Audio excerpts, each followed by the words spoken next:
Good morning students. आप लोगों का सिलेबस कंप्लीट हो चुका है। अब मैं आपको डेली मैप कराऊंगी और एक लॉन्ग क्वेश्चन डेली रिवाइज कराऊंगी, वो आप अपने घर पर लर्न कर लें। सबसे पहले मैं आपका मैप स्टार्ट करती हूँ ज्योग्राफी में मिनरल्स की प्रोडक्शंस को लेकर। मिनरल्स आपके कहाँ कहाँ पाए जाते हैं इंडिया में। पहला जो इम्पोर्टेंट मिनरल है वो है आयरन। आयरन की प्रोडक्शन सबसे ज़्यादा कहाँ पाई जाती है? मयूरभंज जो उड़ीसा में है और दुर्ग जो छत्तीसगढ़ में है। ये दोनों लोकेशन आप लर्न कर लें आयरन की। आप पूछने को आपको क्वेश्चन आ सकता है एग्ज़ाम में, locate the two main centre of iron और माइंस। तो आपको ये दोनों सेंटर्स बताने होंगे, मयूरभंज और दुर्ग। जो एक दुर्ग छत्तीसगढ़ में और मयूरभंज उड़ीसा में है।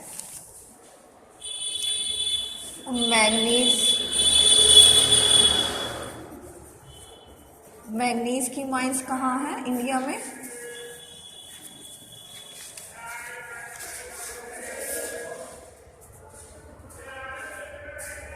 पहला महाराष्ट्र में है, भंडारा एंड नागपुर डिस्ट्रिक्ट में।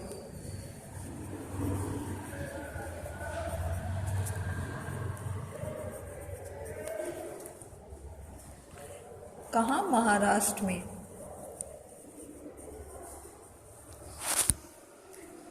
और दूसरी उड़ीसा, सुंदरबाग। सुंदरबाग एक जगह है उड़ीसा में। दूसरा आपकी लोकेशन मैंगनीज की ये है। पहली जो लोकेशन है आप लोग स्पेलिंग सही से देख लें। महाराष्ट्र में भंडारा एंड नागपुर महाराष्ट्र में, ये दोनों डिस्ट्रिक्ट्स हैं। मैंगनीज का बहुत ज़्यादा यहाँ पर प्रोडक्शन होता है। दूसरी आपकी लोकेशन है उड़ीसा में सुंदरबाग। ठीक है।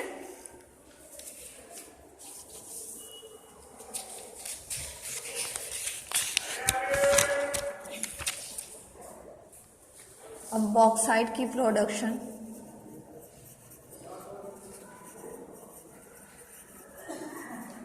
बॉक्साइट की प्रोडक्शन कहाँ कहाँ होती है इंडिया में? जो मेन टू स्टेट्स हैं वो है मध्य प्रदेश में कटनी मध्य प्रदेश में।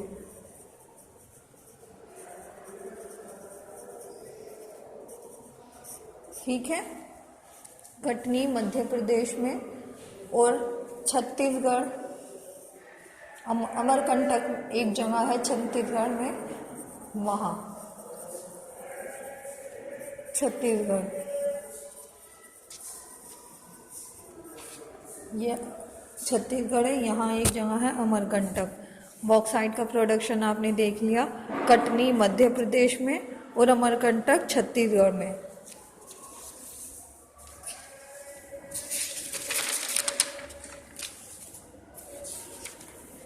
मीगा की माइन कहाँ है?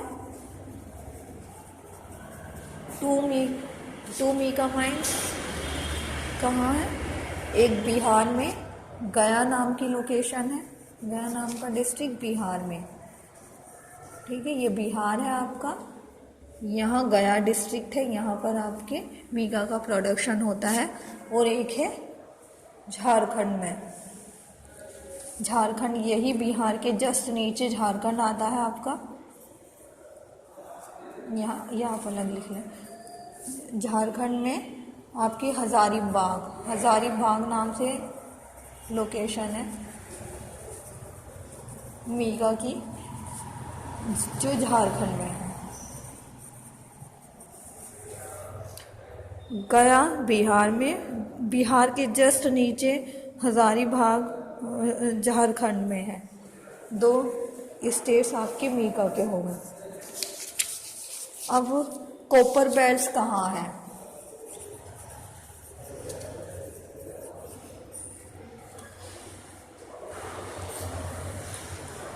एक कॉपर बेल्ट आपकी है खेतरी, ये जगह है राजस्थान में।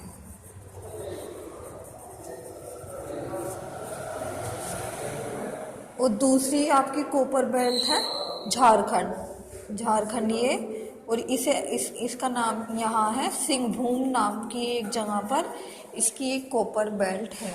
कहाँ है ये? झारखंड। शायद आपको ये नहीं दिख रहा हो तो ये सिंहभूम कहाँ है? झारखंड में। ये आप लोग मैप अपने को मैप खरीद कर नोट डाउन कर लें, या आपको क्वेश्चन पूछने के लिए आ सकते हैं, locate the minerals production in India. तो आपको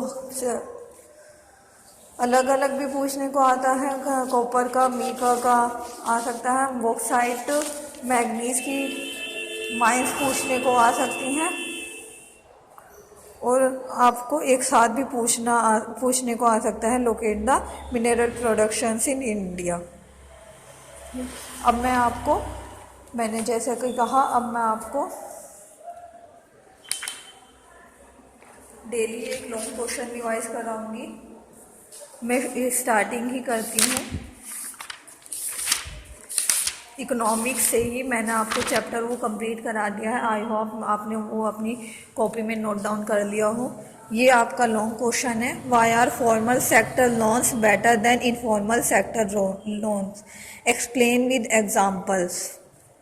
formal source it includes two sources which are registered by government. Formal और इनफॉर्मल में आपको मैंने जब चैप्टर डिस्क्राइब कराया है तो उसमें आपको मैंने डिफरेंट तब भी बताया था।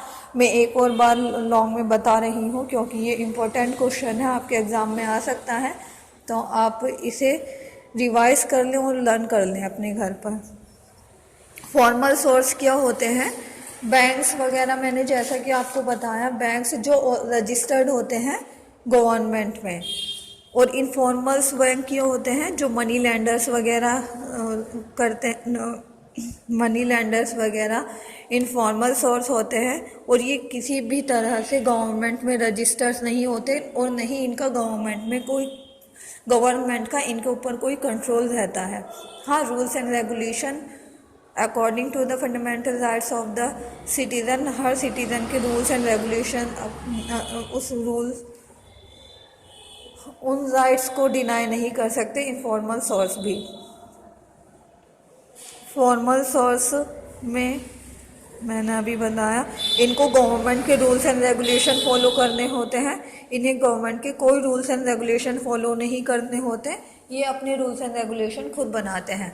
Banks and cooperative societies are also included in the formal. जैसे मैंने बताया, बैंक्स और कोऑपरेटिव सोसाइटीज़ और सेल्फ हेल्प ग्रुप, ये सब क्या है? फॉर्मल सेक्टर्स की फॉर्मल सोर्सेज हैं। फॉर्मल और इनफॉर्मल सोर्सेज में कौन कौन आता है? Money lenders, landlord, businessman, employer, या आपको कोई फ्रेंड, रिलेटिव्स वगैरह जिससे आप उधार ले लेते हैं। रिजर्व बैंक ऑफ इंडिया इसको चेक करता रहता है फॉर्मल सोर्सेज के जो आपको लोन देते हैं, और इनको चेक करने वाला कोई नहीं होता, ये खुद ही अपनी ही अथॉरिटी होते हैं। इनको चेक करने वाला ऊपर कोई नहीं होता। Formal sources of credit aim to generate profit as well as social concern. इनका एम प्रॉफिट भी कम करना होता है, और ये सामाजिक इनको हेल्प भी करनी होती है, लेकिन इनका सिर्फ और सिर्फ एम प्रॉफिट को निकालना होता है। Loan becomes available on cheap rate from this sources.